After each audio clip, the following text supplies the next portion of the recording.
Have you ever thought about how much time you'll spend in your lifetime waiting for red lights to turn green? There is a prison somewhere in the world that many of us actually would consider pleasant and chill. And the biggest heart of an animal can be the size of a small car. Stay tuned, and we'll show you stuff that you probably didn't know about.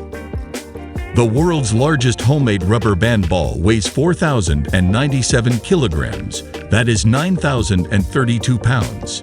It was made by Joel Wall and was measured in Lauderhill, Florida, on November 13, 2008, as a part of the celebrations of Guinness World Records that year. Joel started creating his ball on April 2004, and 700,000 rubber bands of all sizes were used for the project. The ball's name is Megaton, and it is 6 feet 7 in high. The Motorola Dynatac 8000X was the first commercially available cell phone. It was developed by Motorola engineer Martin Cooper, the man who made the first call ever on a cell phone when he called his rival on Bell Labs on April 3, 1973. The phone was released in 1983 and cost $3,995. It was the size of a brick and weighed almost 2 pounds.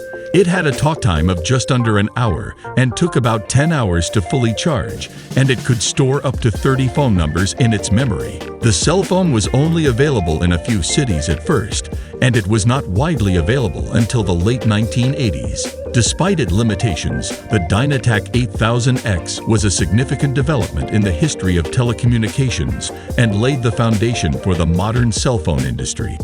The heart of a blue whale is a marvel of evolution.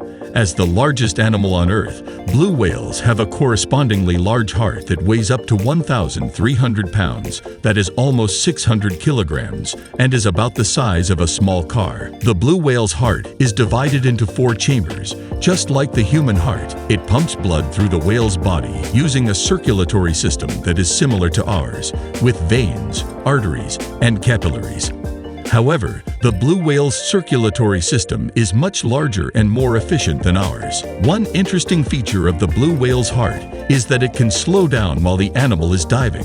This allows the whale to conserve oxygen and energy while it is underwater. When the whale surfaces to breathe, its heart rate increases to pump oxygenated blood to its tissues.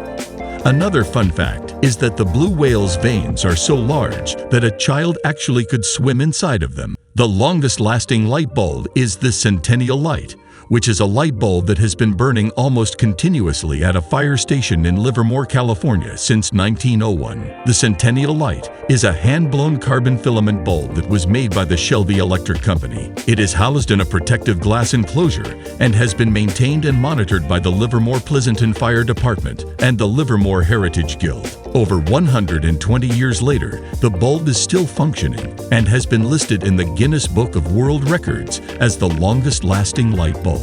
It is a popular attraction for visitors to the fire station and has become a symbol of the city of Livermore. Through earthquakes, fires, and riots, the bulb has burned faintly with only short interruptions for the occasional power outage and a 23-minute respite in 1976 when the station moved locations and the bulb was brought along to the new building.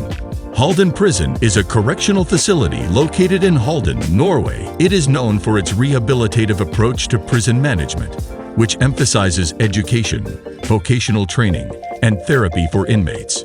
Halden Prison also places a strong emphasis on providing prisoners with a high level of privacy, dignity, and autonomy. One key difference between Halden Prison and many prisons in the United States is the philosophy behind the punishment. In the U.S., prisons are often seen as places of punishment and retribution, while in Norway, the prison system is more focused on rehabilitation and reintegration into society. This is reflected in the design and operation of Halden Prison, which is intended to provide prisoners with the tools and support they need to turn their lives around and become productive members of society upon release. Another difference is the physical environment of the prison. Halden Prison is designed to be more like a college campus or a small village, with private cells, shared kitchens and living spaces, and recreational facilities like a gym, sports fields, and a music studio. In contrast, many prisons in the U.S. are overcrowded and have more restrictive environments with limited access to education and recreational activities.